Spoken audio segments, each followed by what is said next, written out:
Hello, my non-existent viewers. How is everyone doing tonight? This is a video I've been putting off for a few weeks now, and my apologies. I did a Would You Rather Wednesday poll back in January before Green Day's album Saviors was released this past January, and I asked you when should I do my video ranking all the Green Day albums from worst to best. The vast majority of you guys voted for February 1st, which was Dookie's 30th anniversary. And this is a video I've been procrastinating on, and my apologies. I figured tonight would be the right night to do so because, I'm recording this video on February 16th, right? Tomorrow, February 17th, is going to be Billie Joe Armstrong's 52nd birthday. So yeah, happy early birthday, Billie Joe. And yesterday, February 15th, discount candy the day after Valentine's Day. It's been 4 years since I've seen the American Idiot musical, like the theater adaptation for their famous album American Idiot. Yeah, I remember 4 years ago, February 2020, right before the world stopped making sense with the lockdown and everything. My girlfriend at the time and I went on a little date to the local theater in Loveland, Colorado, and we saw American Idiot at that theater, and it was a really great show. So I figured tonight would be the best night to do all the Green Day albums ranked from worst to best. And I'm gonna say this now, Green Day has been my favorite band of all time, for years. And this was not an easy, ranking video for me to make. I've always been pretty confident, my top three, but 14 through 4, my rankings, from worst to best, for the rest of it was very difficult to make. And keep in mind, this ranking is based purely off of my opinion. I might have some unpopular opinions regarding Green Day as a band and their discography, and that's totally, and if you guys disagree with me, that's completely okay.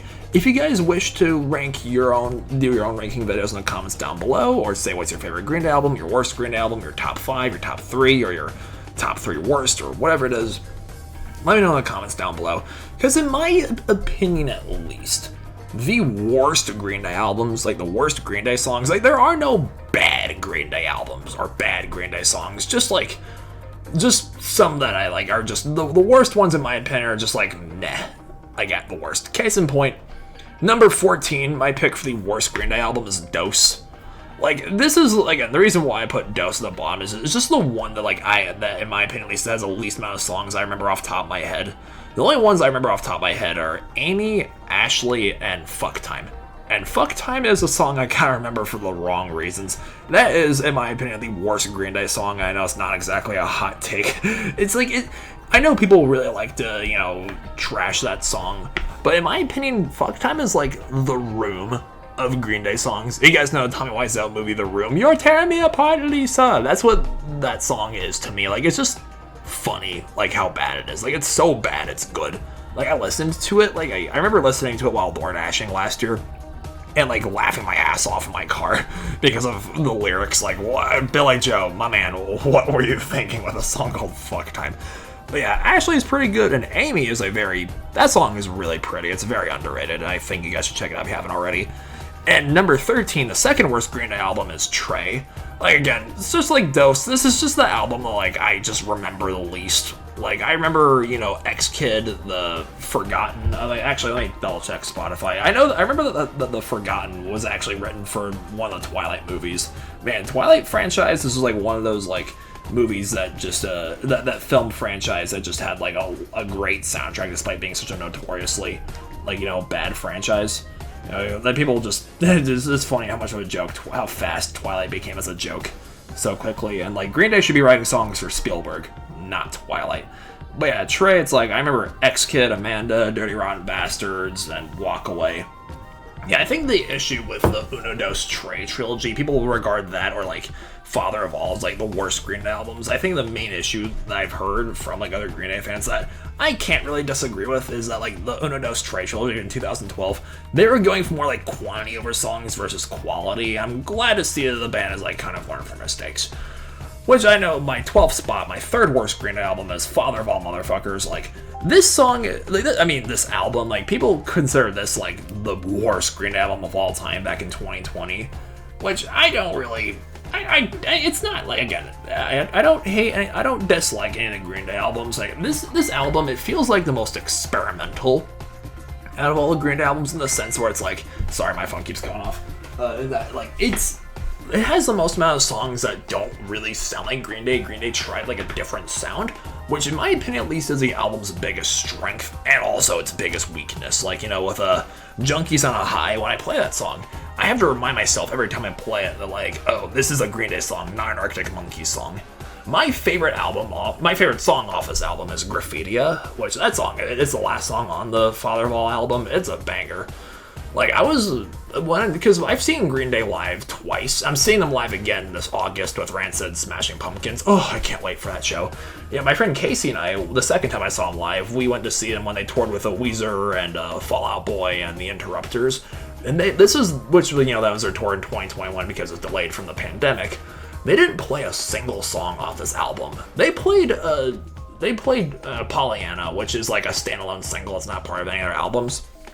They played Pollyanna, but not a single song off of Father of All, which really surprised me. I guess it was like, hey, we know that fans aren't really pleased with our latest album, so we're just going to do all our old favorites instead.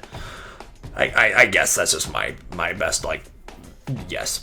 Anyways, my 11th spot goes to Uno. Like I said, the main issue with the Uno Dos Tres trilogy is just like quantity over quality. But Uno is like my favorite out of those three albums that were released in concession in 2012. Again, say whatever you want about the Uno Dos Tres trilogy, but Oh Love, that song is such a classic. It's a banger, and I remember like playing that song to get ready for like my first dates with girls during my college years. Good times, very good times indeed. And moving my top 10, my number 10 spot goes to the album way back in 1991, the one that started all, 39 Smooth. This is like, it's so crazy seeing like how much they've changed as a band since then. Like, for those of you who don't know, Green Day was originally supposed to be named the Sweet Children, but they changed it to Green Day like in the early 90s, because I think they started like in 1988 or something. But then Trey Cool wasn't their original drummer at first, and I'm not super brushed up on the history behind like their lineup change back then, but it would be interesting to look into that. But yeah, they have a song called Green Day. They have a song called Knowledge, which I was wondering where Machine Gun Kelly guys are like, all I know is I don't know nothing. All I know is I don't know nothing at all. I heard that and I was like, oh my gosh, Machine Gun Kelly was ripping off Green Day, from his song All I Know. But yeah, we don't go there. Like, it's just so, like, it's so interesting seeing like how bands change over time, because people always think that Dookie was their original album, but nope, that was actually the 39 Smooth. And my ninth favorite, my number 9 spot goes to their latest album, Saviors. And it's funny, like, going back and forth, because like their oldest album to their newest one, Saviors, which was released this past January. I got a gym membership recently, and I told myself, okay, I'm gonna be bopping this new album from Green Day on my while working out at the gym. And like that same day was also like we said goodbye to my coworker Kara, because she moved to upstate New York recently. And yeah, that was just a good day. Green Day's really like released a new album, and yeah, Saviors, I thought it was really good. I think my Bobby Socks, again, I've been going to the gym a lot. I've been playing that song every day I go to the gym. And Dilemma, I can't wait to see Dilemma in concert this August. That song is just that, and One-Eyed Bastard and Bobby Socks and The American Dream is killing me, and Look Ma No Brains. Just after all these years, the band has still got it, and like I'm so happy to see like them just keep going forward with their career. Like they're all like they're in their late 40s and early 50s, but like these 3 guys, and I have 4 guys, I should include Jason White, Billie Joe Armstrong, Mike Dirt, and Trey Cool. Just keep doing your thing, boys. And yeah, my number 8 spot goes to their second album, Kerplunk, which for those of you who don't know, like I know most people know the song Welcome to Paradise from their album Dookie. It actually was originally written for the Kerplunk, the album cover that has like the girl holding the handgun on it. Like, yeah, this song has quite a few classics, not just Welcome to Paradise, but also like 2000 Light Years Away and Christie Road and Dominated Love Slave, like all those classics. Like I said, their band was originally going to be named Sweet Children. There is a song called Sweet Children on that album. And my number 7 spot goes to Warning in 2000. Warning is an interesting album to me because I'm not completely a fan of the song called Warning. Like, it's fine. Like, I don't mind playing it. I just don't go out of my way to listen to it, if that makes sense. This is kind of like their sort of like a weird transition phase they had, because in the 90s, they were all about just like classic, like, just punk angsty stuff, like, songs about like smoking weed and jerking off and, chasing girls and things. While American Idiot and like their later albums have all been very like politically charged and like, all about like taking a stand against the system and things like that. Warning was kind of like the blend between those two phases that they were in. Like, this is when they started getting more political in their messages with their lyrics and things. And you have like songs like Minority and Warning and Waiting. Waiting's kind of like a more like casual song, I guess. Waiting is very pretty. That's my favorite song off that album. Macy's Day Parade. Like, I'm a massive creature of habit with my playlists on Spotify, and I have 4 like playlists based around the seasons, like, from spring, summer, fall, and winter. My fall playlist starts at Waking Up When September Ends and ends with Macy's Day Parade. That song's really good. And like I think Deadbeat Holiday, that song is very underappreciated. You guys check that out if you haven't already. And my number 6 spot goes to Revolution Radio. This album was released at a very at the right time for my life because it was released in 2016. That was my last full year of being a high schooler, like ending my junior year last summer, like 2016. I was interning at Busch Gardens and I was earning my purple tie at scout camp, and then the start of my senior year of high school, I turned 18 that October, and the song Still Breathing got me through what was a very dark phase, because that song is all about mental health. And of course, Bang Bang and Bouncing Off the Wall and Forever Now is it's a very underappreciated album. I know people kind of like to say, oh, Green Day sucks now, they're all getting old and stuff like that. Revolution Radio is a great album, and I will stand by that. And also the first time I saw them live with my friend Daniel, we went to see them during the Revolution Radio tour. Their opening act was Against Me at the Barclays Center in Brooklyn. Oh, it was such a great show. Bang Bang and Still Breathing, Forever Now, those songs were great live. And moving into my top 5, again, I've been pretty confident in my top 3 choices, but my 5th and 4th spot was kind of a toss between these two. My number 5 spot goes to Insomniac. I have so many really, high school was a tough 4 years for me, for sure. But Insomniac, I put the song Brain Stew on my January playlist, because I remember, many mornings that January I'd pick up, my neighbor Nicole to drive to school.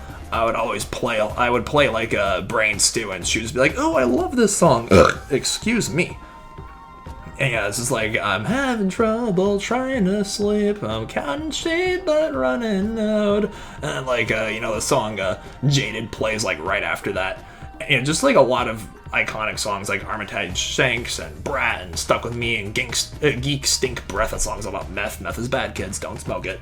And and Walking Contradiction. Just mid-90s Green Day, right off their peak success with Dookie, just yes. And my number 4th spot, my 4th favorite Green Day album, goes to Nimrod.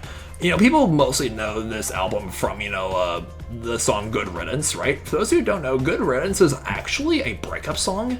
This and, Waking Up When September Ends are, the 2 most misunderstood Green Day songs. Everyone puts that at the bottom of their list. I unironically put Good Riddance at as the last song on my summer playlist. Right, because I said, I have all the Green Day songs from all my playlists start with a Green Day song and then Green Day song. Yeah, Good Riddance is actually a breakup song, right? Billie Joe Armstrong wrote it for his then girlfriend who left him so she could move to Bolivia or some country like that, and he wrote it as basically a middle finger to her. And not that he minds it when people play that song at graduations and weddings and stuff like that. But yeah, there's so many other songs that go very overlooked, unfortunately, The Grouch, Hitchin' a Ride, Nice Guys Finish Last, Redundant, All the Time, Platypus, I Hate You, and Jinx, and Walking Alone. Just, yes, lots of really great songs off the album Nimrod. Just like my 3rd favorite Green Day album, the one taking the bronze medal for this ranking, is, again, the one that is my band shirt, Dookie. I have a Dookie band shirt, and, again, people often mistake this as being the first Green Day album, because this was, their album that really gave them their big break, in the early 90s, 1994, which is why they're touring this year with Rancid and Smashing Pumpkins, because Dookie's 30th anniversary is this past February, and oh my gosh, just So many iconic songs off this album. Do you have the time to listen to me whine about nothing and everything all I want? Man, it's such a shame. I'm not putting any like Green Day songs like in any like their music in this video because I'm not a fan of being blocked, because YouTube is so anal about copyright. Just don't get me started on that. But yeah, there you got Basket Case. You got a Longview. Oh my gosh, Longview. That song is so good in concert. Like, not the second time I saw them, but the first time when Daniel and I saw them back in 2016, Billie Joe was like, oh my god, I forgot the words to Longview. Someone come on stage and sing Longview with me. And, like, they pulled a guy out of the pit, and he gave Billie Joe Armstrong a hug and sang the rest of Longview.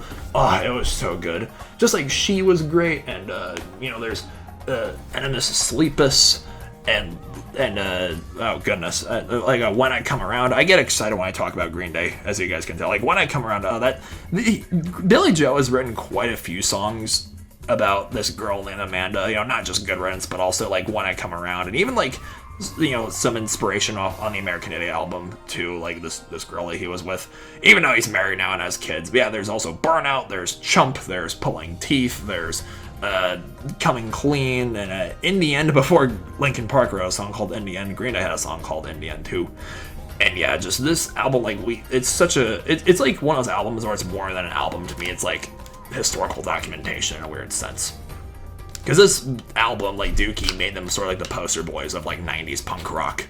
And again, this is probably my biggest Green Day hot take.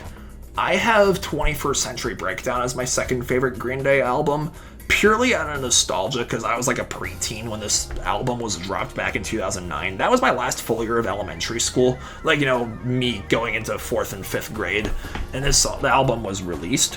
What I love, like, 21st Century Breakdown has 21 Guns, which is my favorite song, like, of all time. Like, I remember, I still have the same iPod Touch sitting around my house somewhere, but, like, I purchased that song on iTunes way back in the day, and it is, like, my most played song on iTunes before I made the switch from iTunes to Spotify. And yeah, like, that song is just, like, it just works. It was because, like, during my preteen years, my sister was in middle school, and, like, our family was just going through a lot of issues.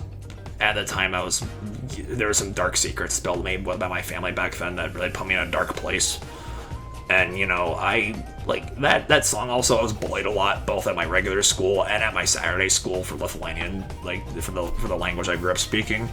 And that song kind of just, like, was dropped during that time, and I just latched onto it so well. But it's not just 21 Guns that puts 21st Century Breakdown this high on my list. Again, I know this is an unpopular opinion, but, like, Know Your Enemy, the first time I saw them live with Daniel, they started their concert with Know Your Enemy. So, and that was March 15th of 2017. So, like I said, my playlists, they start with a Green Day song, and then Green Day song. My spring playlist starts with Know Your Enemy and ends with Ordinary World, which is off the Revolution Radio album. And my winter playlist, the one I play during January and February, starts with 21st Century Breakdown and ends with What's Her Name. And my summer playlist starts with 21 Guns because, that album was dropped in, I think it was May 15th of 2009. Yeah, and it ends with Good Riddance. And, like, this is that, and, like, East Jesus Nowhere, and Last of the American Girls, and so many just, like, great songs off the album. Like, there's The Static Age, there's Viva La Gloria. Oh, that song is very underrated. Before the Lobotomy, Christian's Inferno, Peacemaker, and yeah, just a lot of great. It's like 21st Century Breakdown songs, like, compared to, like, because they reinvented their sound like twice.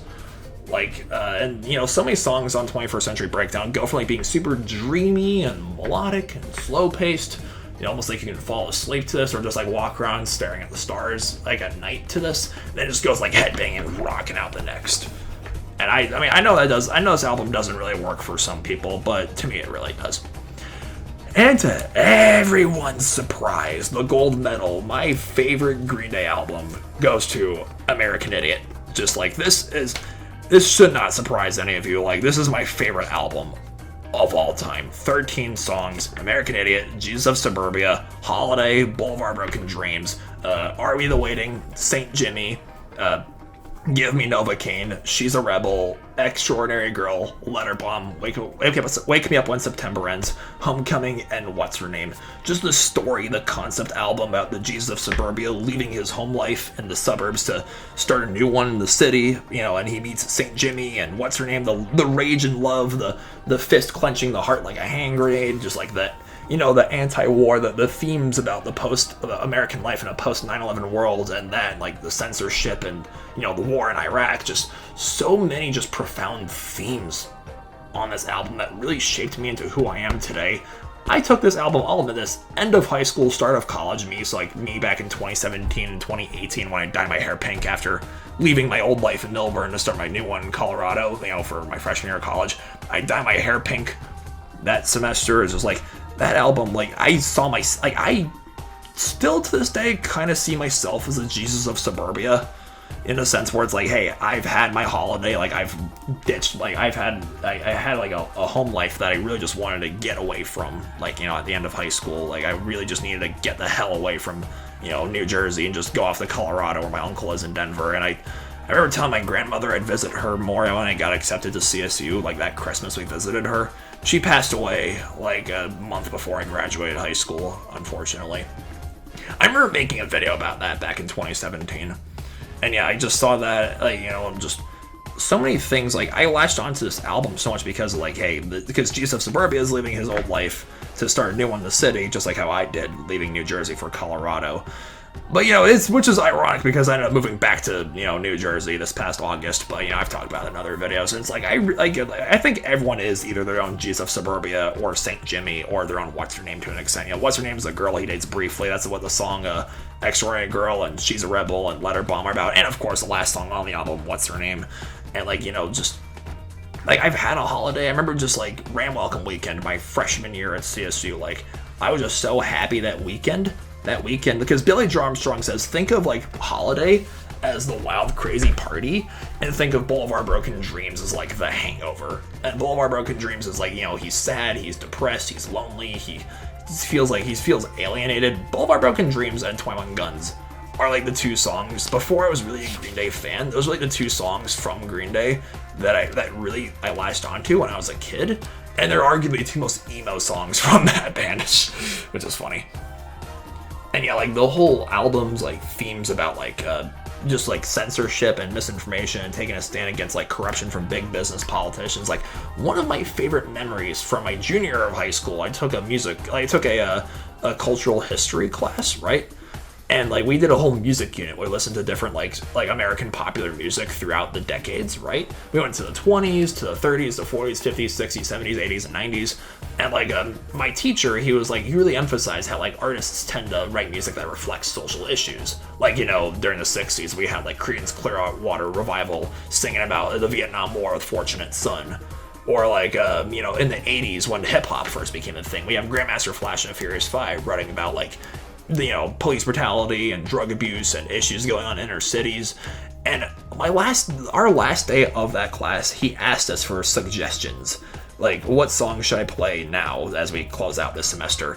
And I said, you should play Holiday by Green Day, because it reflects a social issue. This song is basically a huge fuck you to George Bush when he was president for invading Iraq. And we watched a music video in that class, and that was my suggestion. Just the satire on that song especially. I think that's my favorite song from the album. But again, it's very difficult to, like, say, like, a favorite song off that album. Like, I just pick the whole album as, like, my favorite song that I would. Like, American Idiot, just like, welcome to a new... My favorite 4th of July tradition is rolling down the windows and blaring the song American Idiot.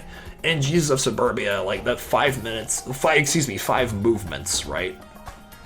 Green Day has, like, a knack for, like, super long songs that have multiple movements to them. It's funny because, Father of All back in 2020, that album's, like, less than 30 minutes long, which really shocked me at times. Like, wait, there's no, like, super long operatic song like Jesus of Suburbia on that album. That's kind of like what they're known for, because 21st Century Breakdown has that American Eulogy, I think, if my memory is correct, that has multiple parts. And like Revolution Radio has like Forever Now, that has multiple parts. And yeah, American Idiot has 2 songs like that. That and Homecoming are both like 9+ minutes long. Like every time I play Jesus of Suburbia or Homecoming, those 9 minutes and 8 seconds for Jesus of Suburbia or 9 minutes and 18 seconds for Homecoming just go by way too fast. And yeah, my apologies, you guys keep hearing my phone going off. But yeah, American Idiot is just like, I even considered getting like a heart like a hand grenade tattoo on my chest. At one point, my sister talked me out of it, like, no, Vitai. But yeah, there you guys have it. Like, American Idiot is my favorite album of all time, and like, it's one of those albums where like I do like to have certain occasions where I play the album in its entirety. It is kind of difficult to say which ones though. And yeah, that's my Green Day album ranking. If you guys enjoy this video, don't forget to like it, please, and hit the subscribe button, and turn my notification bell and all that jazz. You guys have a good night, and stay beastly.